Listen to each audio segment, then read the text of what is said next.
Print media और electronic media में ये खबर गर्दिश करते चली जा रही है, बल्कि आगे से आगे बढ़ती जा रही है कि इमरान खान ने अपने बेटों को पाकिस्तान आने से मना कर दिया, तहरीक में हिस्सा लेने से रोक दिया। ये खबरें आ रही हैं और इसका सोर्स क्या है? इमरान खान के साथ उनकी बहनों की कल मंगल के रोज़ मुलाकात नहीं हो सकी थी, लेकिन वहाँ पे इमरान खान का जो केस था उस हवाले से कोई सहाफ़ी चले गए, उनकी तरफ से बाहर आके बताया गया कि इमरान खान ने अपने बेटों को मना कर दिया। और फिर इस खबर को ऐसे उठाया गया जैसे ले के ऊपर कव्वाल साहब से पहले बोलता और उसके बाद उसके साथी जिस तरह से हमनवा ले को उठाते हैं, इसी तरह से इस खबर की ले को भी उठाया गया कि इमरान खान ने बेटों को मना कर दिया है।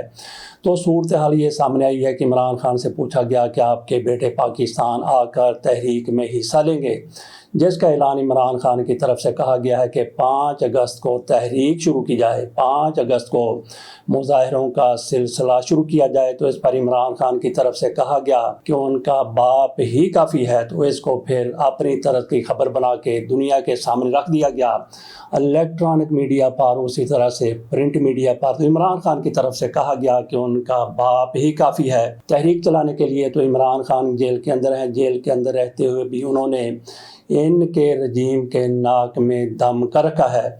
इमरान खान की कोई भी बात बाहर नहीं आने दी जा रही और उनकी बहनों तक से भी उनकी मुलाकात नहीं करवाई जा रही। कल बुशरा बेगम से भी उनके ख़ानदान की मुलाकात तय थी, उनके ख़ानदान के लोगों को जेल के अंदर ले जाया गया, लेकिन इधर उधर फिरा के बिठा के उनको भी बगैर मुलाकात के ही वापस भेज दिया गया। बाकी इमरान खान की कल जमानत के हवाले से केस लगा था, ये केस कैसे लग गया? ये याह्या अफरीदी साहब पाकिस्तान के चीफ जस्टिस हैं, काजी फाइज ईसा की जगह पर आए हैं। काजी फाइज ईसा की हूबहू कापी हैं, उनकी परछाई हैं, जो कोई तहरीक इंसाफ के लिए काजी फाइज ईसा साहब कर रहे थे। जहां से काजी फाइज ईसा साहब की तरफ से ये सिलसिला छोड़ा गया था, वहीं से तहरीक इंसाफ की तरफ से इन्होंने उस सिलसिले को पकड़ा, उस रस्सी को पकड़ा और घसीटते चले जा रहे हैं। इनकी तरफ से बैठे बैठे अचानक से ऐलान कर दिया गया कि इमरान खान की जमानतों के हवाले से 9 केसेज हैं, जिनमें इमरान खान की जमानत लाहौर हाई कोर्ट के 2 जजों की तरफ से मुस्तरद कर दी गई थी। तो याह्या अफरीदी साहब की तरफ से वो केस लगा दिया गया, शाम को केस लगाया गया, अगले दिन बुला लिया गया कि इनके वकील आ जाएं। और सलमान सफदर साहब जो इस केस में वकील थे, उन्होंने ही हाई कोर्ट में केस लड़ा था। उनके बारे में पता चला कि वो छुट्टियों पर लंदन या फिर अमेरिका गए हुए हैं। और यही लगता है कि याह्या अफरीदी के कान में जैसे ही पड़ा कि इनका वकील यहाँ पे मौजूद नहीं है, उन्होंने केस लगा दिया। अगले रोज सलमान अकरम राजा साहब अदालत में पेश हुए। उन्होंने कहा कि आपने तो अचानक से सरसों जमा दी है हथेली के ऊपर, हमारे वकील साहब पाकिस्तान में नहीं है, 2-3 रोज कबल आपकी तरफ से केस लगाया जाता तो हम उनको बुला लेते, उनके साथ राब्ता भी फौरी तौर पर नहीं हो सका, तो 3 दिन के लिए आप केस को पीछे ले जाएं, हमारे वकील साहब आ जाएंगे। तो याह्या अफरीदी की तरफ से कहा गया नहीं नहीं नहीं। याह्या अफरीदी साहब ने अपने शायद नंबर टूंगने थे या क्या करना था। याह्या अफरीदी ने कहा कि नहीं, अब हम ये केस सुनेंगे 12 अगस्त को। तो 12 अगस्त तक इस केस की समाअत मुलतवी की गई है। तो 12 अगस्त को क्या होगा? ये केस था इमरान खान की जमानत का, तो जनाब याह्या अफरीदी साहब जमानत ले सकते थे और केस में जमानत है। 9 मई के हवाले से जो कुछ हुआ वो पूरी दुनिया के सामने है और हमारी अदालतें भी इस पर सजा दिए चली जा रही हैं। सरगोदा में जज साहब की तरफ से 70 लोगों को यकमुश्त सजा सुना दी गई, 10 साल 10 साल 10 साल, और साथ कह दिया गया कि ये बामुशक्कत सजा है। इसी तरह से लाहौर की अदालत की तरफ से 9 पीटीआई के रहनुमाओं को, लीडरों को, जिनमें एमएनए हैं, सेनेटर हैं, उनको भी सजा सुना दी गई, उनको भी 10-10 साल कैद की सजा सुनाई गई है। और ये सजा इसलिए सुनाई गई है कि याह्या अफरीदी साहब की तरफ से ऑर्डर दिया गया था कि 4 माह में इन केसों का फैसला करना है। तो इमरान खान के हवाले से जो केस है उसमें भी 4 माह 20 अगस्त को हो जाएंगे। तो याह्या अफरीदी साहब ने 12 अगस्त को ये केस अपने सामने लगाया है। जमानतों का केस है इमरान खान के हवाले से। ये केस किसी अदालत में भी अभी तक नहीं चल रहा। क्यों नहीं चल रहा? जबकि दीगर कई लोगों को इसमें सजाएं हो रही हैं और बाकियों को भी सजाएं हो जाएंगी। और फिर 20 अगस्त भी आने वाला है। इमरान खान का केस इसलिए नहीं चल रहा कि इमरान खान का केस चलेगा तो इमरान खान को वहां पे पेश करना पड़ेगा, इमरान खान वहां पे पेश होंगे तो क्या क्या चीजें बाहर नहीं आ जाएंगी, उनके साथ मुलाकात करने वाले क्या क्या नहीं बता देंगे। तो या तो फिर जज साहब वो चले जाए अडयाला जेल में या फिर इमरान खान को यहाँ पे लाया जाए जहाँ भी ये केस चल रहा है। तो इस वजह से ये केस इमरान खान के हवाले से आगे नहीं बढ़ रहा। बहरहाल याह्या अफरीदी साहब की तरफ से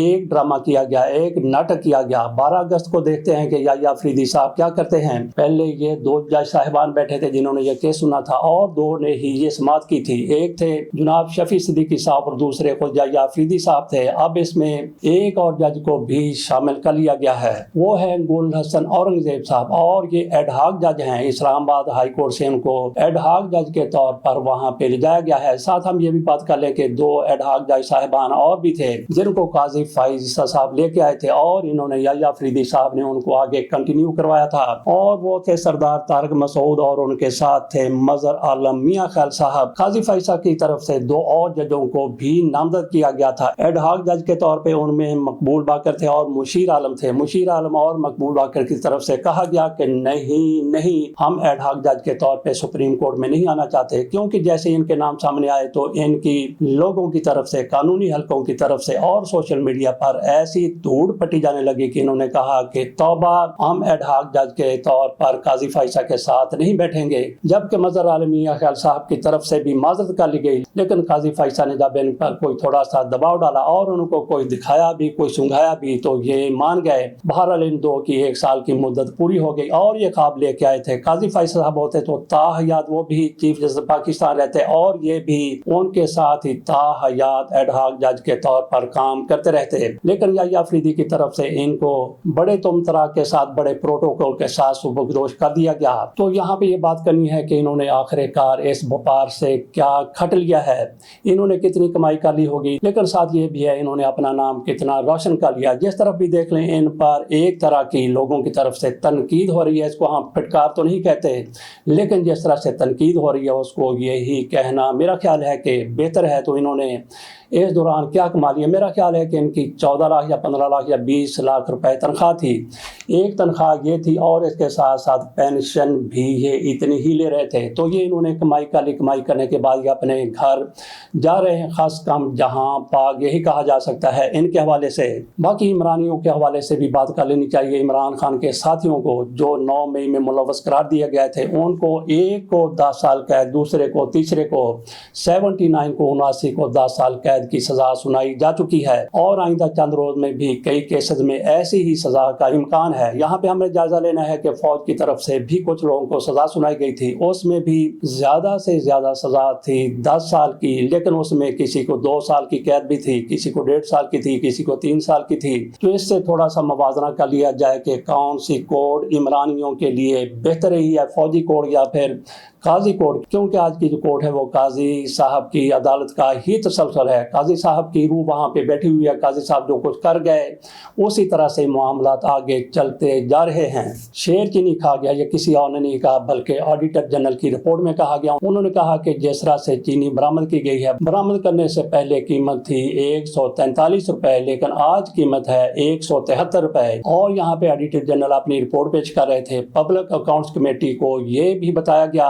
कि शुगर मिलों की तरफ से 300 अरब रुपया कमाया गया है। चीनी दरामद करके, चीनी बरामद करके, बरामद करने की पहले जरूरत नहीं थी और फिर दरामद करने की भी जरूरत नहीं थी। ये सारा कुछ पब्लिक अकाउंट्स कमेटी के सामने रखा गया। ये भी पता चला है कि पाकिस्तान में सबसे ज्यादा मिलें आसफ अली जरदारी की हैं, उसके बाद फिर जहांगीर तरीन की हैं, और जहांगीर तरीन के बाद फिर सबसे ज्यादा पाकिस्तान में शुगर मिलों की तादाद 42 बताई गई है। तो तीसरे नंबर पर शरीफ खानदान आता है। तो शेर गोया के चीनी सारी की सारी खा गया। ये ऑडिटर जनरल की तरफ से कहा गया है। तो देखते हैं कि इनके खिलाफ कौन नोटिस लेता है। ऊपर वाले फॉर्म 47 तैयार करने वालों को ये देखना चाहिए कि किस तरह से पाकिस्तान को लूटा जा रहा है, भंबोड़ा जा रहा है, झंझोड़ा जा रहा है। और मियां शहबाज शरीफ साहब उस दिन पाकिस्तान के वजीर आज़म बने थे जब उन पर टीटीटी, 1 टीटी, 2 टीटी, 3 टीटी और कई अरबों की टीटी पर, इन पर और इनके साहबजादे हमजा शहबाज पर फर्द जुर्म आयद होनी थी। चलते चलते बात कर लेते हैं। एक चीफ जस्टिस साहब की तरफ से अपने घर में सोलर लगवाया गया है। उन्होंने सोलर लगवाने के बाद मुतल्लिका महकमे को लिखा है कि मेरे जो 2000 यूनिट थे जो मैं फ्री इस्तेमाल करता था, मैंने चूंकि सोलर लगवा लिया है तो इसलिए वो सारे के सारे यूनिट मेरे बेटे को ट्रांसफर कर दिए जाएं, तो मेरा बेटा मुफ्त बिजली इस्तेमाल करे। ये चीफ साहब की तरफ से कहा गया है। जिस रिपोर्टर की तरफ से ये जुर्रतमंदाना खबर दी गई है, उन्होंने ये जुर्रत नहीं की कि बता दें कि कौन से ये साबिक चीफ जस्टिस साहब थे। کیا یہ افتخار محمد چودھری صاحب تھے، کیا یہ عمر صاحب بندیال تھے، اور بھی کئی چیف جیسے ریٹائر ہو کے بیٹھے ہوئے ہیں، ان میں سے کون سا تھا جس کی طرف سے یہ لیٹر لکھا گیا ہے؟ اس کے ساتھ اجازت دیجیے، اللہ حافظ۔